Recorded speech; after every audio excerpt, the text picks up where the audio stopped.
My self Priyanshi Sharma. आज का जो मेरा टॉपिक है वो है digestive system and respiratory system in frog. कि डाइजेस्टिव सिस्टम और रेस्पिरेटरी सिस्टम को हम डिटेल में देखने वाले हैं फ्रॉग में। बट उसके पहले आपको पता होना चाहिए कि फ्रॉग क्या है।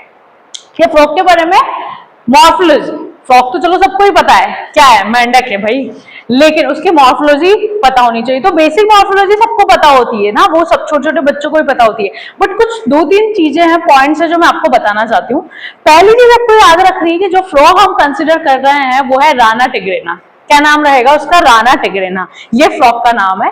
दूसरी बात जो इंपॉर्टेंट चीजें हैं जो मैं आपको बताना चाहती हूँ, तो पहली इंपॉर्टेंट चीज ये है कि जो फ्रॉग की आई होती है वहां पे एक मेम्ब्रेन होती है, निक्टिटेटिंग मेम्ब्रेन। अच्छा, निक्टिटेटिंग मेम्ब्रेन क्यों होती है? वो उसको पानी से बचाती है। तो ये एक खास बात है मॉर्फोलॉजी में जो मैं आपको बताना चाहती हूँ ये शुरू करने के पहले। दूसरा ये है कि फ्रॉग के पास ऐसी काबिलियत है कि वो अपना कलर चेंज करके ऐसे छुप जाता है, कलर चेंज करके, कि कोई भी एनिमी उसको ढूंढ ना पाए। कैमोफ्लेज प्रॉपर्टी बोलते हैं इसको। क्या? Camouflage property. ओके, उसके बाद अगर हम आगे चले थोड़ा सा, एक और पॉइंट अगर मैं आपसे डिस्कस करूं तो इसके पास होता है इसके मेल और फीमेल, फ्रॉग में मेल और फीमेल होता है। तो मेल की क्या पहचान है? देखो, मेल के पास एक तो वोकल कॉर्ड्स होते हैं, दूसरा इसके फोर लिम्ब की पहली डिजिट जो है, फर्स्ट डिजिट, वहां पे एक कॉपुलेटरी पैड है, एक पैड लगा हुआ है जो फीमेल्स में नहीं होता। तो देख के पहचान जाते हैं कि यार ये मेल है और ये फीमेल है। वैसे ये बेसिक कैरेक्टर मॉर्फोलॉजी के, बट मैं थोड़ा सा आपको बताना चाह रही थी क्योंकि इंपॉर्टेंट है, यहाँ से नीट के क्वेश्चन खींच सकते हैं इसलिए। ओके, और बेसिक तो ये है कि फ्रॉग जो है वो पीछे से ऑलिव ग्रीन कलर का होता है, उसमें स्पॉट्स होते हैं, और आगे से पेल येलो कलर का होता है। तो ये तो आपने देखा ही है, बरसात के दिनों में बहुत सारे मेंढक आते हैं ना, और अलग अलग तरह की आवाज में निकालते हैं, तो यू नो दैट। ओके, सो अब हम थोड़ा सा इंटरनल पढ़ते हैं और डाइजेस्टिव सिस्टम और रेस्पिरेटरी सिस्टम पे आते हैं। डाइजेस्टिव सिस्टम को पढ़ने के लिए मैं आपको एक डायग्राम से इंट्रोड्यूस कराना चाहती हूँ, और वो डायग्राम के थ्रू हम सारा डाइजेस्टिव सिस्टम पढ़ेंगे। राइट, तो डायग्राम बनाते हैं।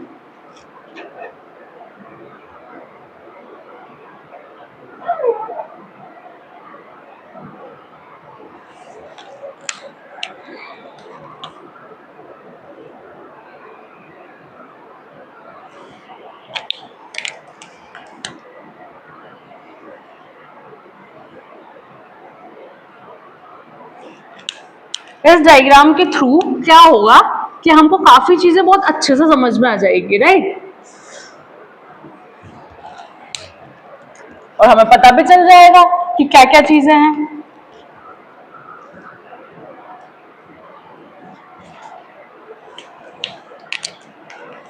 तो दो चीजें क्लियर हो जाएगी ना हमारी, एक तो डायग्राम, एक थ्योरी।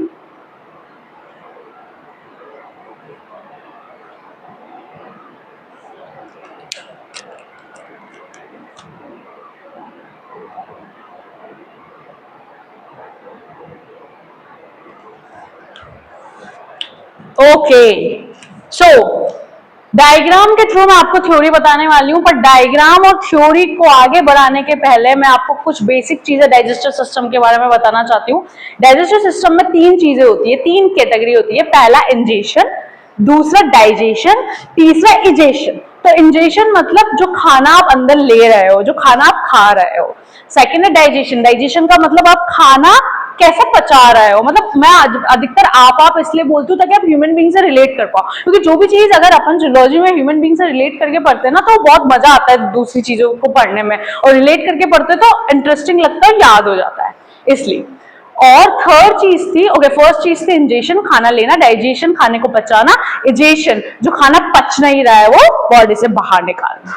ठीक है, अब इसके पहले यहां पे जो मैं शुरुआत करूंगी डायग्राम की, उसके पहले आपको बहुत इंपॉर्टेंट बात याद रखनी है कि फ्रॉग की जो एलिमेंट्री कैनाल होती है, क्या फ्रॉग की जो एलिमेंट्री कैनाल होती है वो छोटी होती है।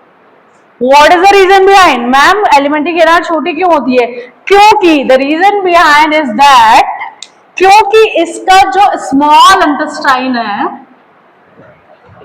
वो भी छोटा है। इसकी स्मॉल इंटेस्टाइन भी छोटी है। भाई, स्मॉल इंटेस्टाइन क्यों छोटी है? छोटी क्लासेस में आप पढ़कर आए हो, क्योंकि ये एक कार्निवोरस एनिमल है। राइट, तो ध्यान रखना कि कार्निवोरस की जो स्मॉल इंटेस्टाइन होती है वो शॉर्ट होती है और हर्बीवोरस की लॉन्ग होती है। तो कार्निवोरस है, स्मॉल इंटेस्टाइन छोटी, तो एलिमेंट्री कैनाल भी छोटी। ये एक बेसिक बात थी जो आपको पता होनी चाहिए, राइट। अब ये तो हमें पता चल गया कि स्मॉल इंटेस्टाइन छोटी होती है। अब हम डायग्राम के थ्रू पढ़ने वाले हैं। तो डायग्राम के थ्रू अगर हम पढ़ते हैं तो मैं आपको पहले टर्मिनोलॉजी बता देती हूँ। टर्मिनोलॉजी के लिए ये है टंग, जो कि होती है बाइफोल्डेड। क्या होता है ये मैं अभी आपको थोड़ी देर में बताने वाली हूं। अभी मैं यहां पर टर्म्स लिख रही हूं, पूरी अपन डिटेलिंग करेंगे इनकी। ये है बकल कैविटी, ये है फेरिंग्स, ये जो मैंने कर्व्ड स्ट्रक्चर बनाया ये है ईसोफेगस। ईसोफेगस आप सब जानते होंगे, फूड पाइप को बोलते हैं, राइट। आगे चलते हैं हम, तो ये है स्टमक, और आगे अगर चलते हैं हम तो ये आ जाएगी हमारी इंटेस्टाइन,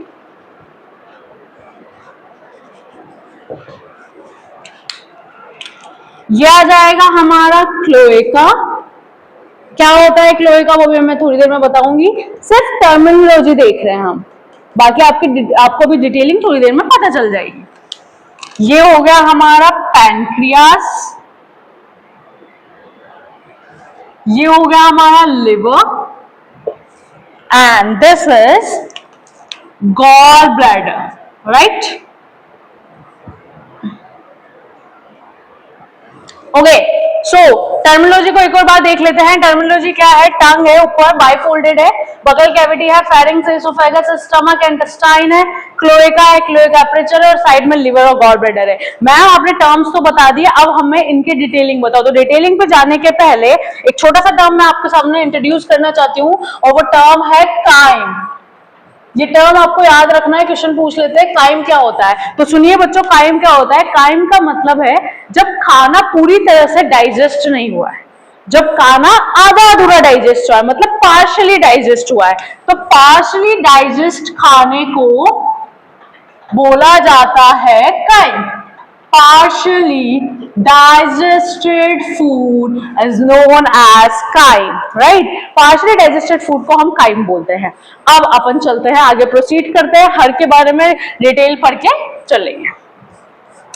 तो सबसे पहले मैं बात अगर करती हूँ टंग की, तो टंग के बारे में हमें ये ध्यान रखना है कि टंग जो है वो लॉन्ग होती है, मतलब लॉन्ग यानी बड़ी होती है, फोल्डेड है, फोल्डेड मतलब ऐसे मुड़ी हुई रहती है, फोल्डेड लॉन्ग हो गया, फोल्डेड हो गया। अब आगे चलते हैं, तो ये बाइफोल्डेड है। बाइफोल्डेड मैंने आपको अभी बताया है सही कि ये फोल्डेड है। और एक और चीज आपको इसमें ध्यान रखनी पड़ेगी, बायलॉब स्ट्रक्चर भी है। बायलॉब मतलब दो लोब, यहां पे लिख लेते हैं बायलॉब, ठीक है। बायलॉब स्ट्रक्चर है, फोल्डेड है, फोल्डेड मतलब ऐसे मुड़ के रहेगी, ठीक है। और अगर बात करें हम, लॉन्ग है, फोल्डेड है, बायलॉब स्ट्रक्चर है। बायलॉब मतलब होते हैं दो लोब, आपको दिख रहे होंगे ऊपर दो लोब है, एक ऐसे और एक ऐसे। स्टिकी, मैम ये स्टिकी क्या है? स्टिकी का मतलब इसकी जो जीभ है वो चिपचिपी है, तो जो भी इसको अपना शत्रु, जो भी इंसेक्ट खाना होता है वो यहाँ चिपक जाता है, वो ये अंदर ले लेता है। तो ये तो हो गई टंग की बात। अब हम इसकी डिटेलिंग दो डाइजेस्टिव ग्लैंड से पढ़ने वाले हैं, और जब दो डाइजेस्टिव ग्लैंड से पढ़ेंगे तो हमारी टर्मिनोलॉजी भी क्लियर हो जाएगी, और एज वेल एज दो डाइजेस्टिव ग्लैंड से पढ़ने वाले हैं तो हमारी टर्मिनोलॉजी भी क्लियर हो जाएगी और हमारे कंसेप्ट्स भी क्लियर हो जाएंगे। देखते हैं दो डाइजेस्टिव ग्लैंड। सबसे पहले मैं बात करूंगी लिवर की। लिवर की अगर मैं बात करती हूं तो सबसे पहले आ जाता है हमारा बाइल जूस। ध्यान देना, लीवर के अंदर कौन सा जूस पाया जाता है? Bile juice. बहुत ध्यान से समझेंगे कि लीवर जो है वो बाइल जूस सिक्रीट करता है, मतलब लीवर बाइल जूस को निकालता है, राइट। बाइल जूस निकाल तो लीवर रहा है, लेकिन लीवर ने बोल दिया भाई मैंने तो निकाल दिया, अब मेरी जिम्मेदारी नहीं है इसको रखना, मैं सिर्फ निकालने का काम करूंगा, कुछ कोई और चीज लाओ जो इसको स्टोर करके रखे और जब तुम्हें जरूरत हो तब ले ले। तो बाइल जूस लिवर से निकालता है, तो फिर अब समस्या हो गई, दिक्कत हो गई, तो फिर गॉल ब्लैडर आया। गॉल ब्लैडर में हम बाइल जूस को क्या करते हैं, स्टोर। बाइल जूस को स्टोर करने का काम कहाँ होता है, गॉल ब्लैडर में। यानी कि लिवर तो बस निकाल रहा है, गॉल ब्लैडर बाइल जूस को क्या कर रहा है, स्टोर कर रहा है। इतनी बात क्लियर है। अब आगे चले तो स्मॉल इंटेस्टाइन जो है उसकी 3 कैटेगरी होती है, 3 टाइप्स होते हैं। Small intestine is divided into 3 categories and what are their names, duodenum, jejunum and ileum. तो ये तो मैंने आपको एक साइड की नॉलेज दी थी कि स्मॉल इंटेस्टाइन की 3 कैटेगरी होती है, बट हमारा बेसिकली काम पता है किससे, ड्यूडेनम से। अब बात आ रही है कि गॉल ब्लैडर के अंदर कौन सा जूस है, बाइल जूस स्टोर है। मैंने अभी आपको थोड़ी देर बोला, लिवर ने तो बोला मैंने तो निकाल दिया, मेरा काम खत्म। स्टोर किसने कर रखा है, गॉल ब्लैडर। तो गॉल ब्लैडर ही है जो ड्यूडेनम तक बाइल जूस पहुंचाएगा। तो गॉल ब्लैडर ड्यूडेनम तक क्या पहुंचा रहा है, बाइल जूस पहुंचा दिया। आया समझ में। अब बहुत इंपॉर्टेंट एक प्रोसेस करता है हमारा बाइल जूस, बहुत इंपॉर्टेंट। बाइल जूस का जो प्रोसेस है उसका नाम है इमल्सिफिकेशन। क्या नाम है, इमल्सिफिकेशन। अभी मैं आपको समझाती हूँ इमल्सिफिकेशन क्या होता है। आपको ध्यान रखना है कि सिर्फ बाइल जूस करता है। इमल्सिफिकेशन का मतलब है, पहले समझ लो, इमल्सिफिकेशन का मतलब है कि बड़े बड़े मॉलिक्यूल्स को छोटे छोटे मॉलिक्यूल्स में तोड़ना। क्या, बड़े बड़े मॉलिक्यूल्स को छोटे छोटे मॉलिक्यूल्स में तोड़ना। अच्छा, बड़े मॉलिक्यूल्स को छोटे मॉलिक्यूल्स में तो तोड़ रहे हैं, फाइन, किसके, फैट्स के। तो big molecules of fats, big molecules of fats are converted into small molecules of fats.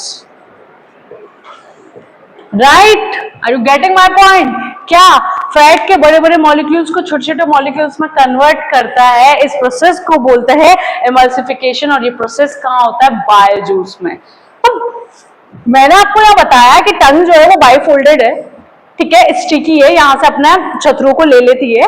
आगे जब हम आगे चले तो मैंने आपको ये बताया, एक पॉइंट बताया। अच्छा, ईसोफेगस फूड पाइप है, यहाँ पे खाना जाएगा, सिंपल टर्म्स है। फेरिंग्स क्या होता है, फेरिंग्स एक कॉमन पैसेज होता है, जैसे हवा भी जाती है, खाना भी जाता है।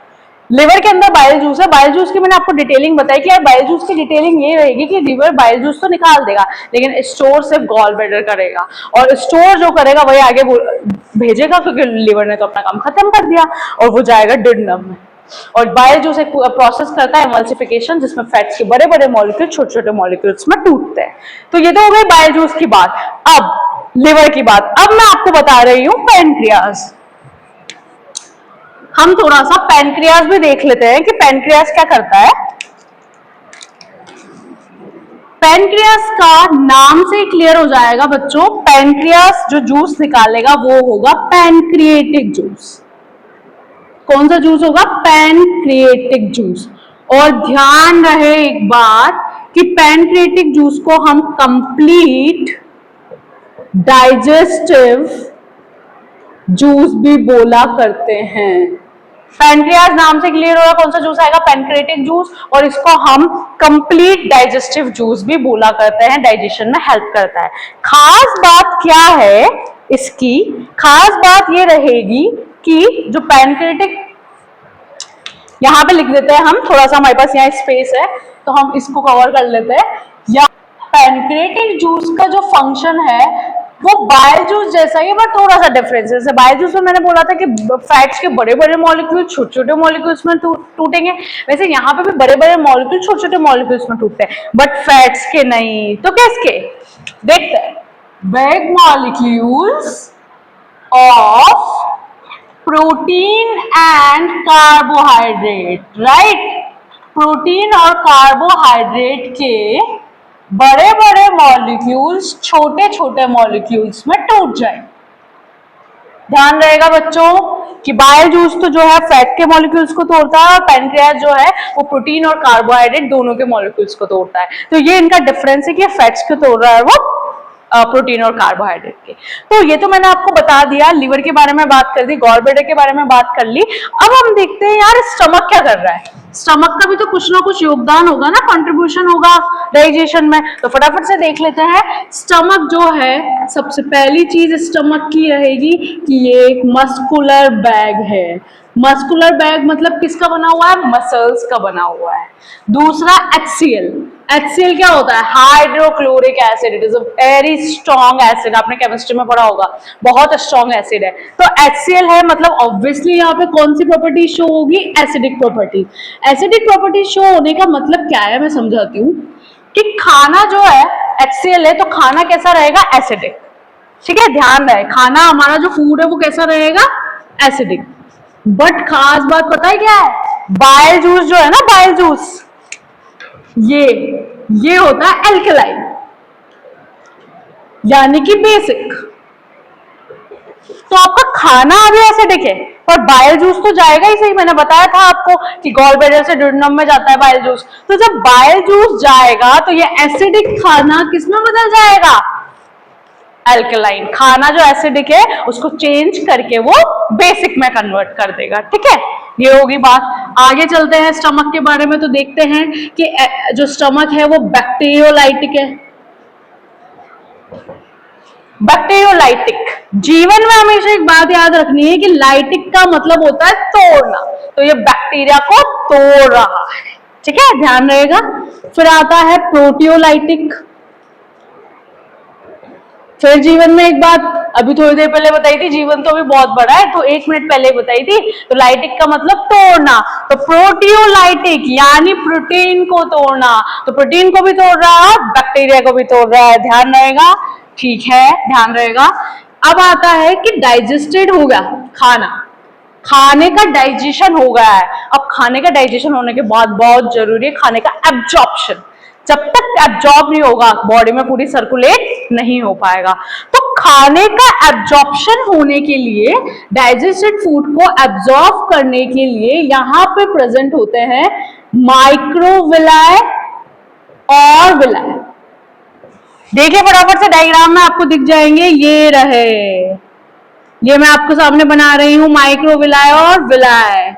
ये है माइक्रोविलाई, या इसका दूसरा नाम विलाय भी है, जो आपकी इच्छा है वो बोलो। तो जो खाना डाइजेस्ट हो गया है वो अब एब्जॉर्ब होगा इन स्ट्रक्चर्स के थ्रू, राइट। अब लास्ट, अब जो खाना अनडाइजेस्टेड है, क्या जो खाना अनडाइजेस्टेड फूड है, क्या होगा? जो खाना डाइजेस्ट नहीं होता वो बाहर निकल जाता है। तो यहाँ पे भी वही होगा, जो अनडाइजेस्टेड खाना है वो रेक्टम में जाएगा और रेक्टम से क्लोएका में चला जाएगा। तो जो अनडाइजेस्टेड खाना यहाँ पे है वो क्लोएका से होता हुआ, क्लोएका अपरेचर यानी कि ओपनिंग से बॉडी के बाहर चला जाएगा। तो ये हमने, आई होप आपको डाइजेशन समझ में आया होगा। मैंने आपको पूरी चीजें बताई, मैंने आपको डायग्राम भी बताया कि डायग्राम में ये पोजीशंस होती है, और मैंने आपको थ्योरी भी बताई। एक लास्ट बात जो मैं आपको बताना चाह रही हूँ वो ये है, आपने देखा होगा कि गॉल ब्लैडर है, लिवर ने बाइल जूस सिक्रेट किया, राइट। गॉल ब्लैडर स्टोर करता है, तो यहां से कौन सा जा रहा है? Bile juice. हाँ या ना बच्चों, यहां से जा रहा है बाइल जूस। पैनक्रियाज अटैच है, तो यहां से कौन सा जूस जा रहा है? Pancreatic juice. तो ये दोनों डक्ट यहां जाके मिली है, तो इस डक्ट का नाम होता है common bile duct, common bile duct, या फिर इसको हेपेटोपैनक्रियाटिक डक्ट भी बोलते हैं। क्या बोलते हैं? हेपेटोपैनक्रियाटिक डक्ट, राइट। तो जहां पे पैनक्रियाटिक डक्ट और बाइल डक्ट मिलती है उसको कॉमन बाइल डक्ट या हेपेटोपैनक्रियाटिक डक्ट भी बोला जाता है। So there is complete digestive system as you can see on board. ये पूरा डाइजेस्टिव सिस्टम है किसका? मेंढक का, फ्रॉग का। क्योंकि मैंने बोला था कि मैं आपको डाइजेस्टिव और रेस्पिरेटरी सिस्टम दोनों आज के वीडियो में बताने वाली हूँ। तो रेस्पिरेटरी सिस्टम में अब अपन आते हैं। रेस्पिरेटरी सिस्टम यानी कि फ्रॉग कैसे रिस्पायर करता है। तो देखो फ्रॉग कैसे रिस्पायर करता है। अगर हम बात करेंगे कि वाटर के अंदर कैसे रेस्पिरेशन होता है फ्रॉग का, इन वाटर के अंदर कैसा रेस्पिरेशन होता है, अगर हम बात करेंगे तो वाटर के अंदर जो रेस्पिरेशन होता है वो स्किन के थ्रू होता है। अब स्किन के थ्रू कैसे होता है उसको भी डिस्कस कर लेते हैं। तो क्या होता है, स्किन के पास एक ग्लैंड होती है जिसका नाम है mucus gland. Mucus gland secrete करता है म्यूकस, ठीक है। म्यूकस ग्लैंड क्या हो रहा है कि स्किन है, स्किन पे वाटर के अंदर स्किन है और स्किन के ऊपर म्यूकस ग्लैंड है। म्यूकस ग्लैंड से क्या निकल रहा है, म्यूकस निकल रहा है, ठीक है। वो एक स्टिकी सब्सटेंस है, तो जिससे क्या हो जाता है, स्किन मॉइस्ट हो जाती है, मॉइस्ट स्किन। तो इसी तरह से वाटर के अंदर ऐसे ही होता है रेस्पिरेशन कि स्किन के ऊपर एक ग्लैंड होती है, वो ग्लैंड से म्यूकस निकलता है और म्यूकस निकलने की वजह से वहां पे मॉइस्ट नमी आ जाती है और रेस्पिरेशन इस तरह से होता है। और इसको हम बोलते हैं cutaneous respiration, right. Cutaneous respiration बोलते हैं। तो ध्यान रहेगा कि क्यूटेनियस रेस्पिरेशन पहली बात स्किन के थ्रू होता है, दूसरी बात इसका जो वेटेज है 35% है। 35% जो है वो क्यूटेनियस रेस्पिरेशन होता है और इस प्रोसेस के थ्रू होता है। दूसरी अगर मैं बात करती हूं आपसे, तो दूसरी बात हो जाएगी हमारी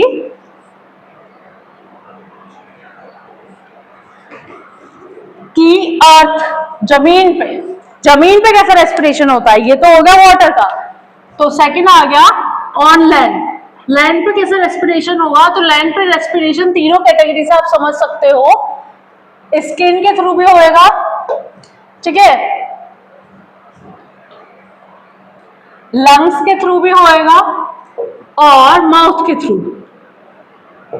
लैंड पे स्किन के थ्रू भी होगा, लंग्स के थ्रू भी होगा, माउथ के थ्रू भी होगा। और इस तरह के रेस्पिरेशन को जहां लंग्स यूज में आ रहा है उसको बोलते हैं पल्मोनरी रेस्पिरेशन। क्या बोलेंगे, pulmonary respiration. Pulmonary stand for lungs, तो जहां पे लंग्स आ गया वहां पे क्या आ गया, पल्मोनरी रेस्पिरेशन। ध्यान रहे कि लंग्स में पल्मोनरी, और इसका जो वेटेज होगा वो 56% होगा। ध्यान रखने वाली बात है ये, ठीक है। अब बात करते हैं कि जो लंग्स है वो कौन से कलर के होते हैं, जिस कलर से मैंने लिखा है थोड़ा थोड़ा उसकी तरह, पिंक कलर। पिंक कलर के होते हैं और टंग के अपर पोर्शन पे रहते हैं, at upper part of tongue. तो ये याद करने का तरीका है कि जो आपके लंग्स है वो पिंक कलर के हैं, मतलब फ्रॉग के जो लंग्स है वो पिंक कलर के हैं, और कहाँ पे रहते हैं, वो रहते हैं upper part of the tongue, मतलब टंग के ऊपर वाले पार्ट पे। तो ये हो गया लैंड पे कैसे हो रहा है। अब लास्ट बात अगर मैं करूं तो थर्ड वो बात हो जाएगी हमारी माउथ से रिलेटेड, मतलब बकल कैविटी वाला रेस्पिरेशन की अगर हम बात करें तो इसका एक सिंपल सा है कि यार हवा जो है वो नॉस्ट्रिल्स होता है फ्रॉग के अंदर भी, तो नॉस्ट्रिल्स के थ्रू हवा अंदर चली जाएगी। और एक और चीज होती है कि माउथ के अंदर बहुत सारे ब्लड कैपिलरीज होती है, उनके थ्रू भी ये काम हो जाता है, ठीक है। तो माउथ वाला क्या है कि बकल कैविटी के अंदर बहुत सारी ब्लड वेसल्स है, कैपिलरीज है, उनके थ्रू भी हो जाता है। जब वो 35 था, ये 56 था, तो अंडरस्टूड बात है ये कितना परसेंट हो गया, 9% हो गया।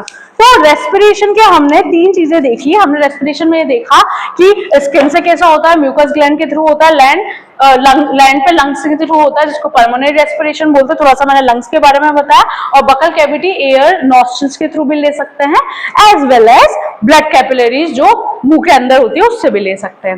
लास्ट टॉपिक जो इंपॉर्टेंट है वो है कि जब एस्टिवेशन और हाइबरनेशन करते हैं फ्रॉग, अभी मैम ये अलग से इतने अजीब से टॉपिक आप कहां से लेकर आई हो, एस्टिवेशन और हाइबरनेशन।